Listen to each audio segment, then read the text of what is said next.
All right. I'm going to start this conversation with a leadership question, Josh. You ready for this? Hit me. All Here we right. go. So you're on spring break. You're doing a road trip with your family. You're taking your son to the bathroom at a local truck stop, and the bathroom's gross. Like toilet paper on the floor, like the sink is nasty, like stuff everywhere. Your son goes to the bathroom, and then like he goes like number two. He comes out and like he's like, "Dad, do I have to wash my hands?" Like the bathroom's disgusting. Like no toilet, no like towels readily available. Like what do you do? Do you Well, and before you go, Josh, I just want to add, for my own understanding, so that I have full context before you give us some leadership gems. Is the bathroom grosser than poo on your fingers? You I asking don't me? know. I mean No, I'm that's asking that's Stu, just for that's the additional question. context. That's the question. What's Okay, all what's right. grosser? Like Take it away, Josh. Take it away. what do I, you I do? think I think Dave is kind of answering the question for us because it sounds like if the bathroom is good enough to use, then it's certainly good enough to wash your hands. I would assume that. But man, I gotta say, best beginning question to a podcast I've ever been a part of. But yeah, to answer your question, I would say, yeah, he's got to wash his hands. I Gotta mean, wash his hands. Okay, That's what we question do number here, man. two. That's what we do here. Question Good number two. questions. If your business partner goes to the restroom in our office space prior to you going into the restroom, and you walk in and there's no paper towels, and the door handle is completely wet, and then you go in afterwards, No.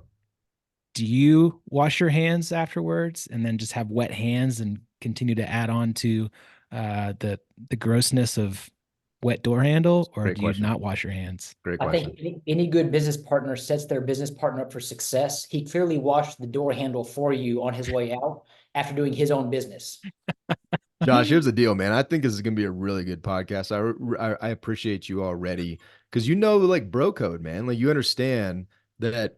Would you see? I would be a little bit more grossed out if I touched the doorknob and I'm like, oh, it's completely dry and there's no paper towels. I'm like, that's Yeah. kind of weird. That's kind Yeah. of weird. I don't Yeah, you know. just wash your hands and like, I mean, Hey, how'd man, you dry your hands? How'd you dry your hands? I actually didn't. That Use your wasn't pants? water. That wasn't water on the Oh, doorknob. So I just want to clarify that and cool. giddy up. But as interesting as this line of questioning is, and as much application that it has to leadership, which I greatly appreciate. I Yeah. greatly appreciate. Uh, we did not actually bring you onto the podcast to talk about potty rules and leadership within the toilet.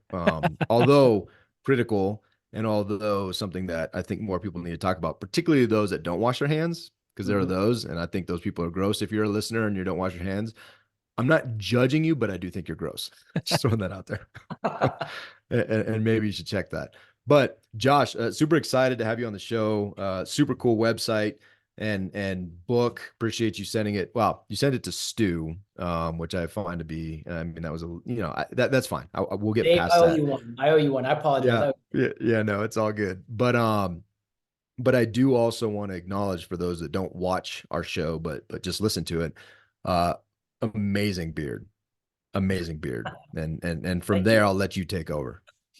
Thank you, man. Tell us about yourself. I'm not sure where to go. Okay, so well, thank you for that, David. I think because you highlighted the beard, which I appreciate. It's a good segue into the bearded leader. Which is kind of this moniker that I adopted a couple years ago. I was still working at a corporate job as a corporate coach and a corporate trainer. Doing my best to make an impact and make a difference in the lives of the attendees that I had the pleasure of serving in a training space, as well as the team members that we worked with in a coaching space on a regular basis. And I feel like God kind of put it on my heart a couple years ago to reach more people and build more leaders. And that's my mission statement, is to reach people and build leaders. And so in order to do that, I thought, you know what, people always comment on my beard, and I have this affinity for leadership. What if I just say it's the bearded leaders? So that's when the beardedleader.com was created. And fast forward about a year later, and that's when I continue to follow what I believe to be God's calling for my life, and officially jumped into this terrifying world of entrepreneurship. And it's been amazing. You know, I jokingly say a terrifying world, but as you and a lot of your listeners know, if you're in the world of entrepreneurship, you are likely doing it scared on a daily basis. But as believers, we also know that the similarity between faith and fear is that they both believe in a future that hasn't happened yet. And so while I'm doing it scared at times, I also am exercising my faith in the process. And so, yeah, I was in corporate world and jumped into entrepreneurship about a year ago as a leadership coach, trainer, and speaker. And here we are today on the Kinetic Man podcast. I love that, man. I love how you tie your faith journey into your entrepreneur journey. You know, Stu and I are very passionate about our businesses being reflective of our faith, and you know, like the Storehouse 310 reference, the TCAM, the things that we do are very much driven towards exercising that faith in and the business being an avenue. Not only, I think a lot of us see the business as an avenue to express it, but to your point, man, and this is something literally in the shower this morning. I was just thanking God, and I was like, you know, I just want to every day dedicate this to you, to give it, not dedicate, but to put it into your hands, because in my hands, excuse me, in my hands, it won't grow. In my Yes. hands, there's fear. In my hands, I have no promise for a future. And Mm-hmm. so, you know, it's interesting that you say that, because this morning it was something that I was like, man, I have to constantly, not only should a business be an expression of faith, but the business, for me at least, is an exercise in faith. Do I Yes. have faith So good. that God will provide, that He will make this thing what it is that it should be? So I really appreciate you highlighting that. I did not have those words this morning as I contemplated this, but I think you beautifully put that. And so, if you don't mind, rewind a little bit even further, Sure. because a lot of our listeners are vets, and you know, your book, you start out with a pretty, it's a pretty funny story on just the naivete and the process that a lot of us go through when we go into the military, and it cracked me up, but particularly your story on how you achieved 45 out of 50, quote Yes. unquote, Yes. to get your expert marksmanship. But so if you don't mind, just give us a little bit of background as well into your previous life. Yeah, happy to do that. So my journey began after high school. I had hopes and dreams and aspirations of going to Hollywood to become the next Steven Spielberg. And so I had a strong interest in filmmaking at the time. And I went to the University of North Texas in Denton near Dallas, and planned on being there for 4 years. But after about a year and a half, UNT said, "Hey, Josh, thanks for playing, but your grades are terrible. You need to leave." And so I clearly had a lot of growing up to do. This was around the time that 9/11 happened, and it got me thinking about joining the military. And I found out that filmmaking was a career I could do in the Air Force. And so I went to my nearest Air Force recruiter's office, and I introduced myself and talked about filmmaking. He said that videography was the career field in the Air Force. And so As any good recruiter would do. exactly, as any good recruiter, telling the truth, hence the sarcasm. And so he said, "Hey, just so you know, videography is not available right now, but when you get into basic training, it will be. All you got to do is sign the dotted line." And again, I'm That's young, right. and UNT kicked me out for a reason. So I said, "Okay, let's do it. Sign me up." And so I joined without a guaranteed job, and sure enough, my recruiter lied to me, and that was not available when I got to basic training. But to reference your story, David, what you're referring to is, every airman fires the M16 in basic training, and I think now it's the M4, but at the time it was the M16. And prior to joining the military, I had never shot a weapon in my life, and so I didn't really know what I was doing. And the range instructor took notice. And in order to become an expert marksman in the M16, you had to hit the target or specific parts of the target at least 45 times out of 50 rounds. And to say I was a bad shot was an understatement. I mean, I was bad. I was not a good shot at all. The range instructor got very frustrated with me. He threw an extra 30-round magazine in my rifle. So I did wind up getting a 45, but it was out of 80 rounds. And the only people who knew that I shot 80 rounds were me and the range instructor, because even on my score sheet, it said a 45 out of 50. And so I jokingly say that I'm still technically the worst expert marksman in the history of the Air Force. But that's an important part of my story, because it was very evident that God had other plans for, you know, what I was wanting to do and achieve. And I think we've all heard the phrase that if we want to make God laugh, just tell him what your plans are.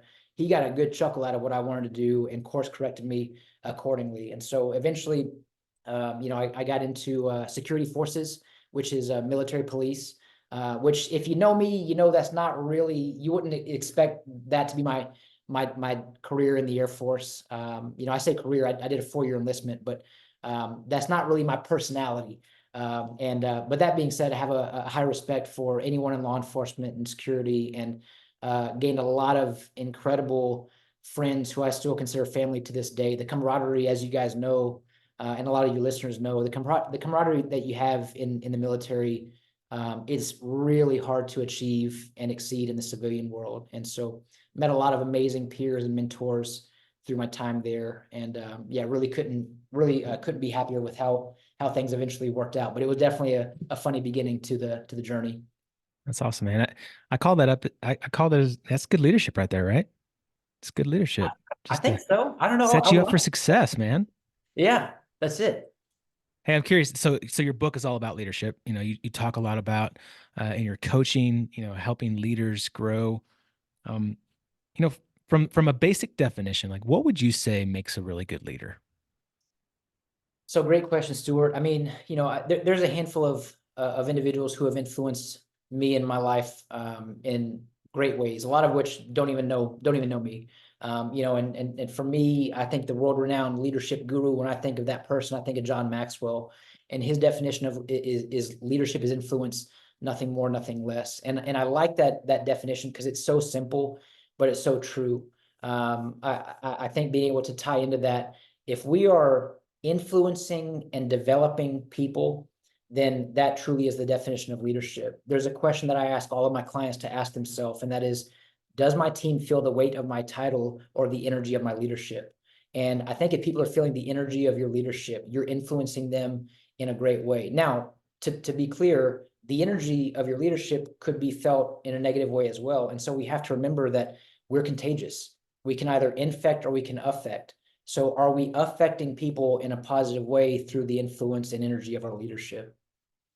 That's good, man. I watched your book trailer, and it was really good, man. I really enjoyed it. There's something you said in there that really stuck with me, and I think it kind of ties here.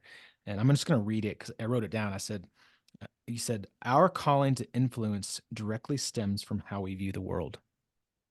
I think it's a really powerful statement because our view of the world can be very skewed depending on how we grew up, our own, you know, life, how our parents taught us, what, you know, we encountered in life. And I think that's interesting as we become a leader and have an impact on other people. It's all based on just how we were influenced, right?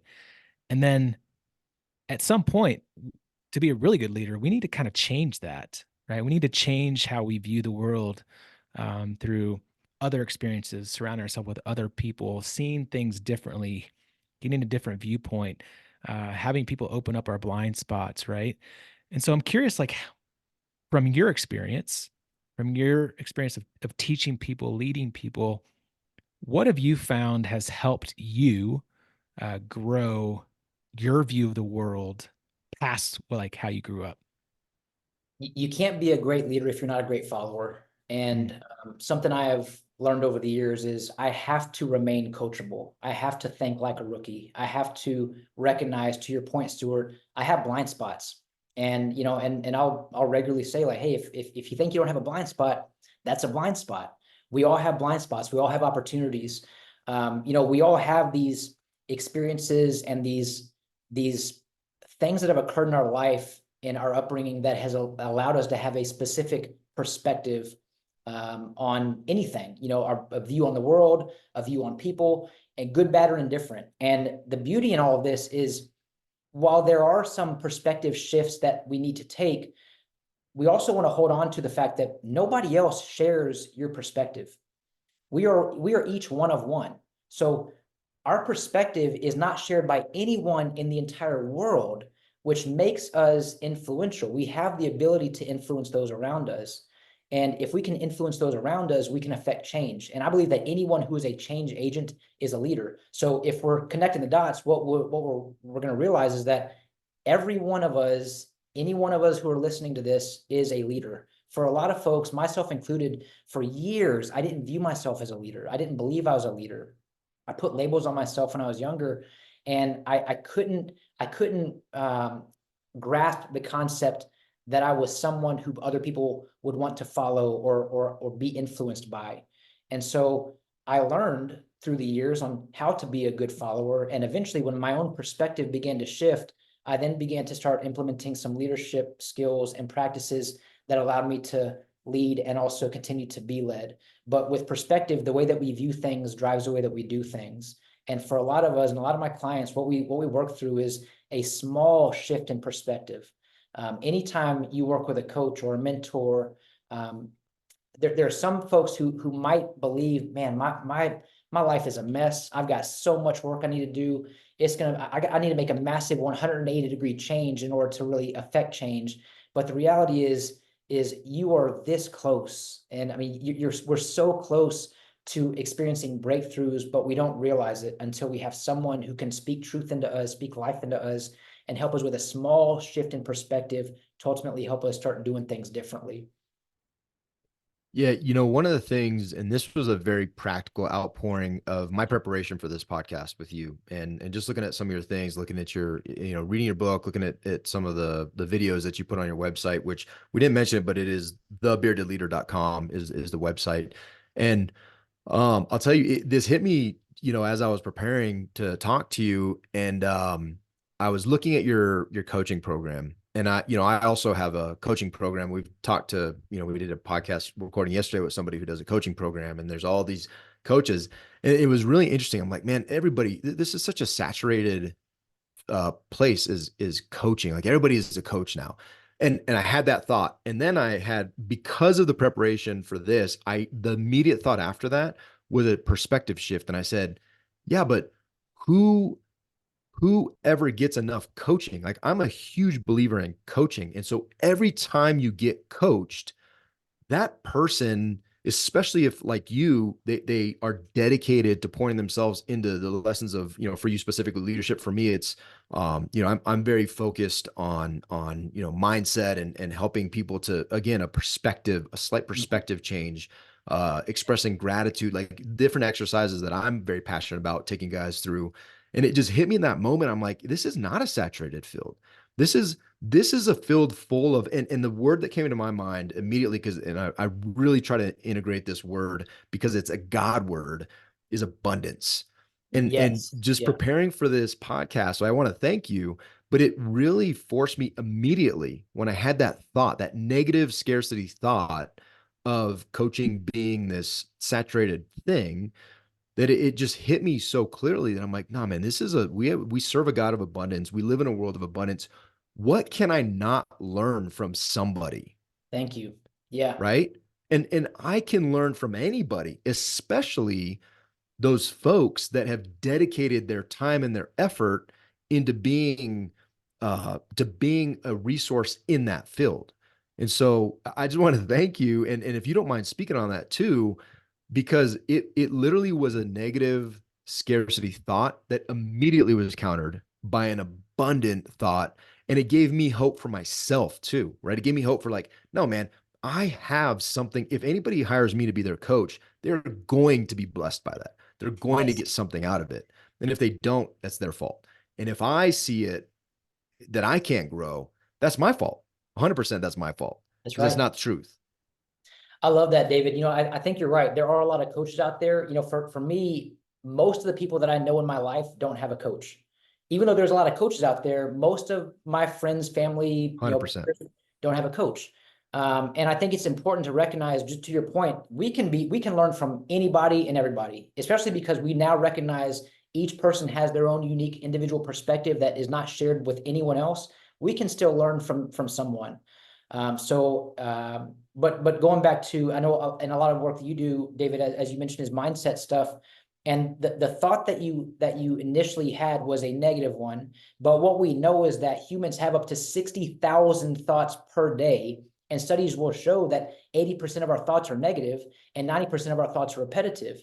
And so it's no wonder why we regularly experience stress and worry and doubt, concern and anxiety and fear. But we know that fear is simply false evidence appearing real, and we're always going to find evidence in the things that we believe.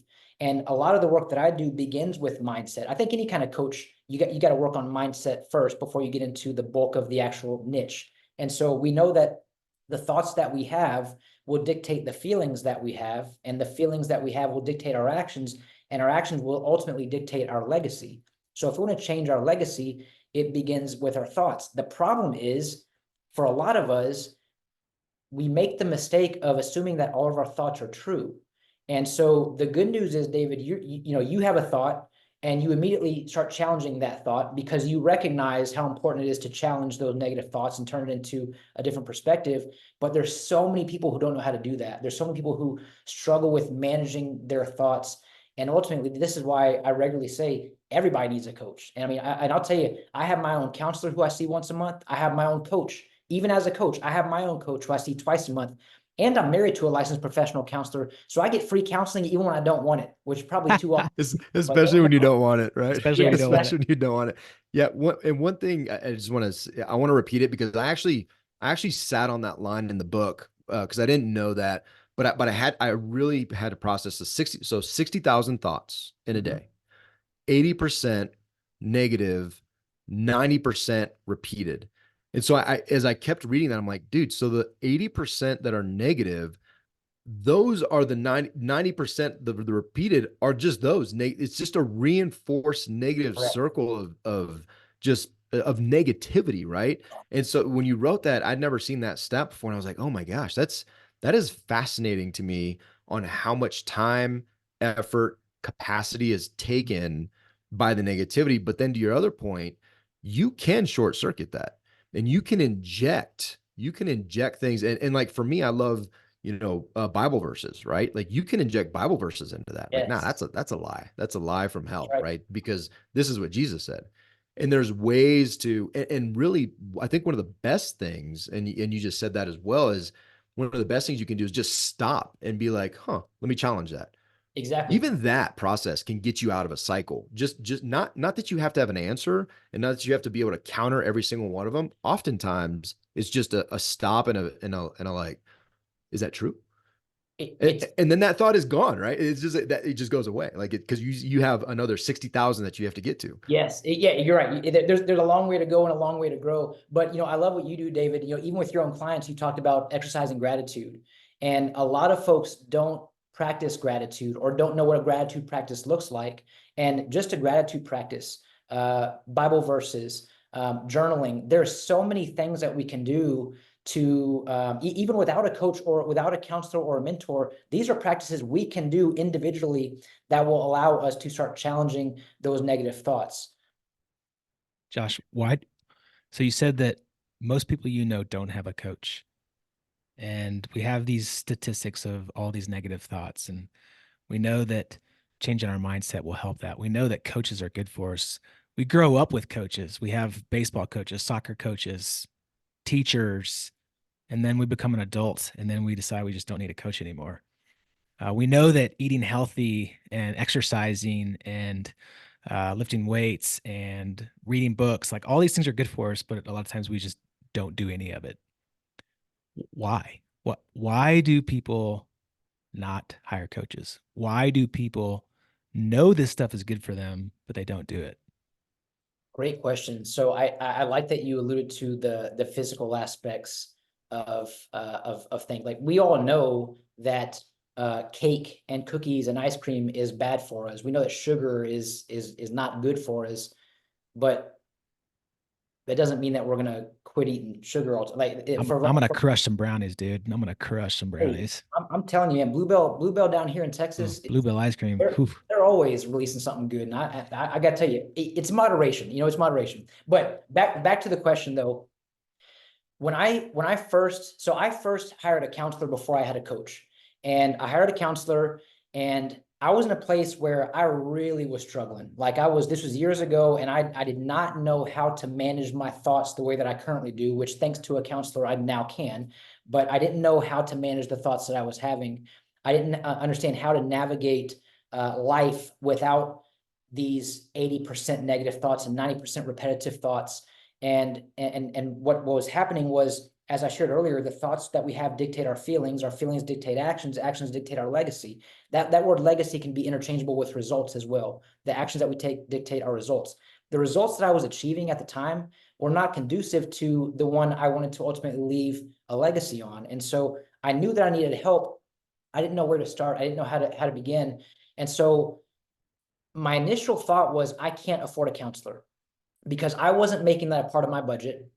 I can't afford a counselor, but I knew that I couldn't afford to keep on living life the way that I was. So I invested in a counselor and very quickly realized I can't not afford a counselor. I can't not afford to have someone share with me and educate me and identify blind spots for me and help me consider perspective shifts and even a shifting my paradigm on things. I could not afford that anymore. And shortly thereafter, I hired my own coach to help me in the process. But the problem is, we get comfortable when we start learning and growing and developing, and so we stop. Because once a coach helps us achieve X, Y, or Z, we say, okay, I'm done. But if you notice in chapter, oh, what chapter is it? It's Affecting Change in my book, and I think it's chapter 3, where we talk about habits. And for a lot of us, we think that habits are a number that we're going to, it takes 66 days to form a habit. That's what the internet tells us these days. It takes 66 days to form a habit. So if we have this in mind, where, okay, you know what? On day 66, I'm done. I formed that habit. I no longer need to work on that. But what we know is that habits are not a finish line to be crossed. They're a lifestyle to be lived. And so the same thing can be with coaching. I'm convinced that I'm never not going to have a coach. I'm always going to be working with somebody because I owe it to myself. I owe it to my family. I owe it to my community to give them the best version of myself that I can. But my long-winded answer to your question, Stuart, I believe is because we get to a place where they helped us out of this mental state, or they helped us with X, Y, or Z, and now I'm good. But coaching is very much like, you think about practice. You think about practice in a game. And I don't think that I put this in the book, but I'm actually going to ask you guys, do you know the average amount of minutes the average football player plays in a game? Yeah, average minutes, an average football player, 25. So you would think it's a higher number, and I did too. It's actually more like 6 minutes, about 6 minutes per game. 6 minutes. So you think about, on a 53-man roster, you got a lot of players, long snappers, punters, kickers. I mean, there's special teams players. There's a handful of players who don't get a lot of playing time. Of course, your quarterback's going to be playing, 30 minutes a game on average, I would assume. But the average football player across the board only plays about 6 minutes per game. How much practice is going into that 6 minutes per game? It's hours and hours and hours, and then you got game time. And I think a lot can be, you can kind of tie that into the coaching aspect, where we can't just go to practice and say, okay, I learned, now I'm done. Now I'm ready for the game. For the rest of my life, I'm in the game. We got to keep on practicing. We got to keep on investing in ourselves and getting poured into, and really just developing ourselves on a regular basis, so that we're always game ready. We don't need to get ready if we stay ready. I love that, man. And, it makes me think of well, first off, I want to acknowledge you've told Stu now twice. Excellent question. That is very atypical. Like, most people think his questions are really dumb. So I want to just acknowledge that, Stu. You're doing great. Well, no, I think you're practicing, and really, it made me think about podcasting. And when you talk about practice and anything you do, like I've not gone back, but I want to go back and listen to like our first few podcasts, because I guarantee you they're garbage.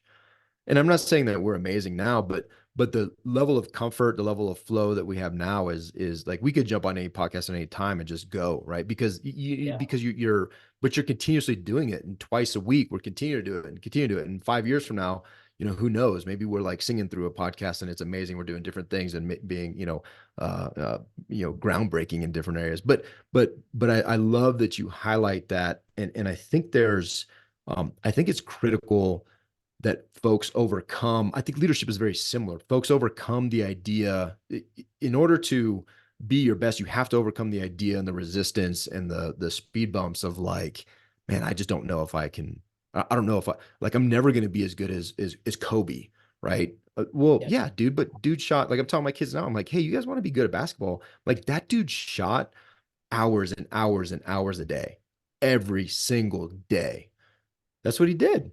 And that's Well, why you see results. And so, like, leadership I see is no different. Like, you got to get in the books. You've got to get a coach. You've got to get different perspectives introduced to you in order to get to a level that you truly want to be at. And so, my question to you, and you mentioned price. I think price is such a fascinating thing with coaching because, Stu, I'd be curious, all the health benefits you've enjoyed after hiring Alex. Shout out to Alex, who will be on a webinar that we're doing here actually tomorrow, but when this comes out, it'll be days ago. But I'm sure there's a replay that's going to be available if you want it. But my point is, you invested in that. Do you see do you see that investment as being a positive or a negative, even though there was no cash ROI to it, and where you are in your health journey today, right? Yeah, dude. I mean, I feel 1,000% better than I did before. Uh, and I mean, I want to tell everybody that they need to go get on a health journey and invest in themselves because there's so many tertiary impacts to that, right? The way I show up every single day, the way I treat my kids, the way I treat my wife, the way I go to work, the energy that I Eh, have. not the way you treat your business partner. I'll say that, but go ahead. That's, that's That's different. that's different. But So, yeah, dude, so 1,000%. it's the investment. We have to look at these things differently. And so, Josh, my question is, you mentioned that that oftentimes we're very close to where we want to be. It's a slight tweak, right? You also are big on talking on your website and about misperceptions. If you don't mind talking through a couple of those, because I think it would really resonate to name some of those misperceptions to help people to be able to bend them and be like, oh yeah, that totally resonates. And I'm not as far as I think I am. Like that's a misperception. A lie I'm telling myself yeah. with a slight shift of perspective. And I think a powerful way to get at that is naming those things. I think that one of the things that you just touched on, David, is the fact that if you go back to one of the first podcast episodes that you guys did, and you're like, hey, it probably wasn't great, but we found this rhythm, we found this flow. But that can be said about anything, as our boy Zig Ziglar would say, you don't have to be great to start, but you have to start to be great. And I think for a lot of us, we don't start because we don't feel ready, we don't feel prepared. And the two words that I ask all of my clients to really focus on is take action.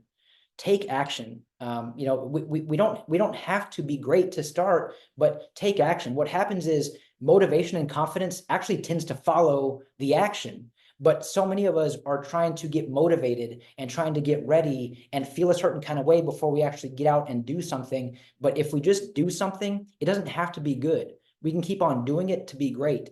And eventually you're going to get more confidence and more motivation along the way to help you keep on going. But going back to the misconceptions, and you might be referring to, correct me if I'm wrong, David, but I do talk about particular labels that we encounter. Yes. Yep. Okay. So, what I share is how our labels create limitations, but we want to turn those limitations into lessons. And for me, the label, as I shared with you, I was only at UNT, University of North Texas, for a year and a half because my grades were not good. I mean, they said, hey, you got to get out of here. And, the story that I share with a lot of folks is how when I was younger, I was in high school and I had plans to go to college after high school. My parents supported my idea of going to college. And so I remember my dad pulling me aside one day and said, hey, I'm excited that you want to go to college. I think that's great. I think that's a great path to have, but you've got to take school seriously. You've got to make grades a priority for you. And so I heard my parents, and eventually I walked across the stage at my high school graduation, and I graduated 28th in my high school class out of 30 people. And so, 30 people, I'm thinking, man, I barely graduated. I mean, 28 out of 30, that's the 30 is the part that I sometimes have to leave out, but no, I'm just kidding. But, when I graduated 28th out of 30, I put a label on myself. I told myself I was not smart enough, and I believed it. I told myself I wasn't smart enough. I had zero confidence. I didn't believe that I could achieve a lot of things that ultimately I was able to achieve. But what happened is I was putting a label on myself of not being smart enough, which subsequently came with limitations. I was putting myself in this box that I did not know how to break free from. And there's a poet who has a line that I love, and he says, his name is NQ, and he says, defining myself is like confining myself. So I undefined myself to find myself. And the reason I love this quote, if we're breaking it down, defining myself, or in other words, putting a label on myself, is like confining myself, putting that limitation. So I undefined myself to find myself. And that didn't occur for me until I started meeting people in the military, great mentors of mine, who, again, they eventually became friends and family members for me. But they helped me recognize the two things I can control in my life each and every day is my attitude and my effort. And I can always show up with a positive attitude, even on those tough days, which there's gonna be a lot of tough days.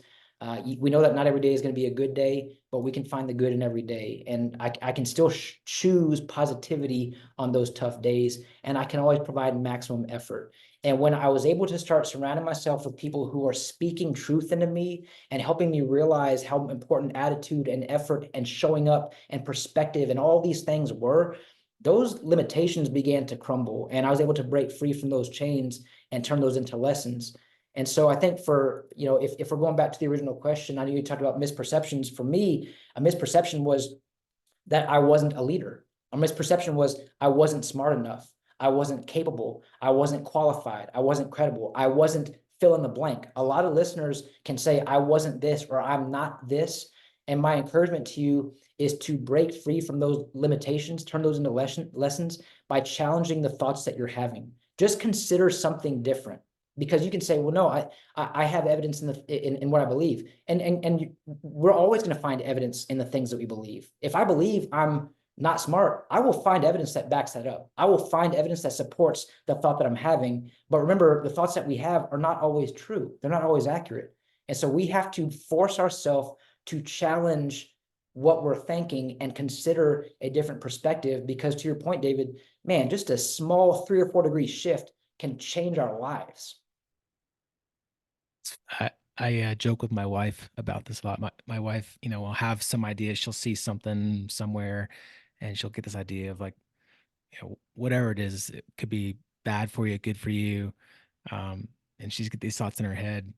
And I was joking with her. I was like, hey, why don't you Google if spinach is bad for you? Right. And she went and Googled it. And lo and behold, there's some article about eating too much spinach is bad for you. Right. And like spinach is a power food. Like more often than not, it's going to be good for you. Right. Yeah. And it's like, so you're right, man. Like the more you search for that answer, the idea in your head, this limiting belief, this identity, it's going to be true regardless of if it really is true or not, right? Just Well, depending on bias confirmation, right? it's bias It confirmation. is. That's right. And the internet is a dangerous place because you Oh, can dude. find anything that's going to support the thought that you're having. I'm still waiting to find a website that says that Sour Patch Kids is going to get me ripped, because the Yeah. moment I find it, I'm going to crush some Sour Patch Kids. Uh, Well, there's and go that's ahead. that's a big reason why we're so divided today, because we take all of our Mhm. opinions and we get them fed to us. A lot of us just we don't challenge anything that comes in, right? There's some fascinating studies and some fascinating podcasts on rabbit holes and how, people are so easily manipulated and really, if you think about it, it's a form of leadership to guide people down a path, but it's nefarious, right? It's they understand the human psyche, and to get you to do the things they want you to do is also a bastardization and a corruption of leadership. There's a Mm, skill to it. There's the a skill skill. to it, Yeah. and that's the power of, and sorry to cut you off, Stu, but that's the power that I think leadership, we need to recognize. You said it earlier, our influence and our impact. We all have influence and we all have impact. And we have to realize the extent of that. That's one of my favorite things to talk to dudes about. Like in general, I'll just call a guy and be like, hey, dude, I hope you know that you're a person of influence and I respect you, Mm, because when you say something, I'm telling you, I'm not saying this as a ethereal conceptual thing. Like, I respect the words that come out of your mouth and they have an influence on me. So you should take heed of that power, right? We all have it. and we need to recognize it, because as you recognize it and you humble yourself with it, then you can truly be effective and pour into people and be that true, that servant leader. David, I want to highlight and acknowledge you for what you just shared, because I think too many of us have these thoughts about other people who are influential in their own life, and we see them making an impact and making a difference, but we don't verbalize that. And man, it's powerful when you contact someone and say, hey, Stuart, I just want to make sure that you know the questions that you asked in this podcast, they really are excellent. Hey, David, the things that you're sharing, like they're true, like they're amazing, and you're impacting me in a positive way. That those kind of verbal appreciations go a long way. And so I want to acknowledge you for that, because I don't want to glaze over that. That's very important, that a lot of people fail to miss in their leadership journey. Yeah, no, and I also, if you're anything like me, my personality, especially if you do it to another dude in person, eye to eye, and you see them kind of squirm in the discomfort of being acknowledged, I love that part too. Like that's one Yeah, of my yeah. favorite parts. So David good. David likes to give 20-second hugs and just like get in there and just get really uncomfortable. I love to give 20-second hugs. But hey, David, I like to receive them. So next time you see them, I'll be on the lookout. Josh, something else that you're talking about, and it kind of hit a nerve with me, is I think is especially true in the military of guys and gals that are leaving the military, and this identity that they have, and it kind of goes into this same idea of the box that we live in, right? And these limiting beliefs that we have. It's this identity that we have. We're a military man or woman. We're not a good rifle shooter, right? We're not a good dad or husband or you name it, right? And as we transition out, I think a lot of military veterans have a hard time changing their identity because they get stuck in it and they don't have a further purpose or a mission. And then they don't show up for themselves the right way, and they don't show up for the people that they're eventually leading the right way. Yeah. I'm sure you've seen it as well with your clients and your coaching. How do you get people to change that? How do you get people to realize and change their identity? I'll paint a picture for you. So we're starting with a small scope and a blurry lens. Yeah. And through coaching and through questions and through mentorship and through perspective and through affecting change and consistency and intentionality, all of a sudden we look up and months go by, and you'll notice that the scope is larger and the lens now is significantly clearer, because we now can identify our world that we were living in was just a small circle here at this point. And now there's so much more because we have a different perspective on things. I think you hit the nail on the head when you talked about purpose.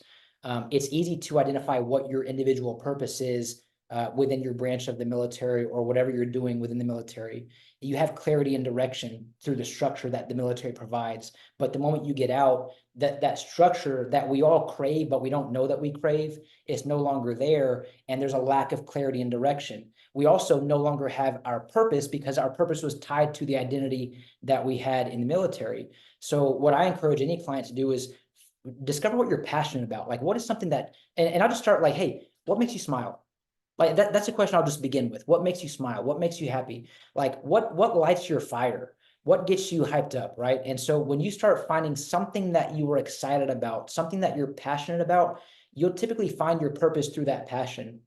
But I ask people like what is truly something that gets you up in the morning and gets you fired up? And when you can identify what or who your purpose is, that's going to trump the motivation each and every day, because we know that motivation is very much like a flame, and flames come and go. And, I'll ask folks like, hey, where's your flame going to be a week from now? Where's your flame going to be a month from now, 6 months from now? If you don't have your purpose identified, it's hard to stay motivated each and every day. But discipline is going to trump motivation. Purpose is going to trump motivation. But helping people find what they're passionate about and ultimately discovering their purpose through their passion, I think is the route to take. It's so good, man. I'm looking at the time. I'm like, dude, I wish we had like another 2 hours. This is so good. And I think, one of the things you just said about the circle, Um, what I found fascinating in the military, it took me a long time to get to this point, but now, and I've projected this now to coaching and different things, to receiving coaching and different things of personal growth and self development, and it's the idea that your aperture is so tight, and that also we it's not good for us to forget that we also, with our aperture and our lens, when we're looking at others, we don't typically have, especially those who are further than we are, we don't typically have the full view from their perspective. So like Yes. I find it funny when people are like, my whatever, my admiral, he doesn't know what he's doing. Like he doesn't know anything. Our leaders are so dumb. The president's such an idiot. Like I can't stand that guy. But you've never been in the position to deal with near the things that are coming at that individual. And so because our aperture is just not even is not big enough. And Yeah. when it comes to, business and different people doing different things, a humble view is always a better view to start, right? Like, okay, maybe the admiral, maybe he earned his stars because he's not a complete idiot. Yeah. And I've just never sat in his seat. I have no idea the stuff that comes across. And so I think humility also, but what's special about that, that's caused me to be way less judgmental. It's caused me to never lead with, oh, that guy's he's an idiot. No, no, he's not. That's typically not the answer, but it also helps me to come at it like, I wonder what I would love to expand my aperture. And how do I get better? And what coach is going to take me to a place where that lens is opened up a bit more, that I can now more fully take in information and make actual good judgments for myself and my life and moving forward. And also, dude, I'm a huge believer. The more you open that aperture, the more rich your life is. Like this is not a fun place to live, right? Like No, this it's tight not. little, like this is your view. It's so myopic. Dude, this is a beautiful place to be with a It bigger aperture. it's easy to be a Monday morning quarterback for anybody, in any walk of life. But man, we're all going through something. We all have something that we're having to deal with and manage and lead, not just the people on our team, but maybe our family, maybe our neighborhood, our community. And I always encourage to find the wins, to find the successes, and look at someone and what are they doing well? What are they doing better than you? Because there is everyone around me is doing something better than I am in some aspect of my life. So what Yeah, can I learn from them in the process? I love it. It's good, man. It's like my 6-year-old telling me how to drive in the back seat. Boy, Boy, Well, we've been watching March Madness, and like sometimes my yeah. kids will they're immediate. I never used to catch this, I never used to challenge it, but they'll be like, "Oh, that guy sucks." I'm like, "Does he suck?" Like he collegiate missed that basketball. 3-point shot, right? But he's playing at the highest level of college. Like that Yeah, dude, like he's done a lot to get where he is. And these women, last night we were watching the women's game in the Iowa, and Caitlin Clark is just yeah, baller, dude, yeah, baller. yeah, Like these crazy shots, right? And it's easy to dismiss and be like, oh, genetics, oh, whatever, and to dismiss the 10,000 hours of the thousands and thousands of shots. And so I try to draw my kids' attention to that too, and be like, hey guys, like that person doesn't suck. Like your dream is to be where they're at. So like, yeah, do they suck? I don't think so. I don't think so. Like let's have a different perspective before we jump in on this. And maybe with that different perspective, what's beautiful about that, and this is my little form of leadership in my household, but with that different perspective, maybe it drives them to take the actions to be like, well, how did they get there? How did they even have that opportunity? Hey, dude, like get outside. There's a basketball hoop. Like get going, right? You want to play absolutely. quarterback? Let's get out. We have to do 100 minimum passes a day. Like you want to do this? Let's do this. Yeah, But so you got to good. do. But you got to do it. But you got to do it, right? That's right. I love it. So good. Josh, this has been a fantastic conversation, man. Like David said, we could probably go for another couple hours. I love your book. Thanks for sending me a copy of it. I did share it with David afterwards, so he's read it. Yeah. And But man, you your signed it. You podcast is signed the great. front of it, and you're like, keep leading well. And it's like to stew, and I don't know, man. Yeah, Just and man, the emphasis that you put on me, like felt like a shot fired over to David. David, I promise a copy of Leading a Legacy is gonna find its way to your mailbox. nice. Nice. Don't get his hopes up, man. Josh, where do we send people to get your book, learn more about you, listen to your podcast? What do we put in the show notes? Thank you, Stuart. Man, yeah, if you would head on over to the website that David referenced earlier, thebeardedleader.com. You can find my book, Leading a Legacy, How to Live Today to Make an Impact for Tomorrow. You can find this on Amazon. So Leading a Legacy is the name of the book. But yeah, you can find, I'm on a number of different social media platforms. If you go to my website, that's probably the easiest way to go straight to each one. I'm The Bearded Leader on Instagram, on YouTube. Find me on Facebook. I do have a Facebook community. It's a Limitless Leadership Facebook community that we're growing daily. I mean, we just exceeded a little over 500 members in about 2 months. And so people are finding value in it. And it's a place for like-minded individuals to grow and develop their leadership skills. And we're all learning from each other. And that's the beauty of it. So yeah, find me at thebeardedleader.com. And I'd love to hear from you. So reach out to me and let's connect. Awesome, man.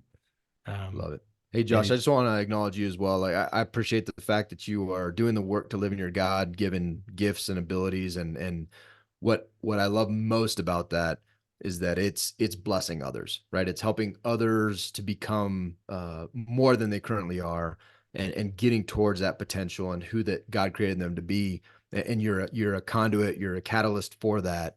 And I just really appreciate it. I don't think you're going to recognize the full scope of that change, that impact, until we get to heaven, man. But I just appreciate you living in that gifting and making the decision to pursue this full time, despite the fear and how scary it is.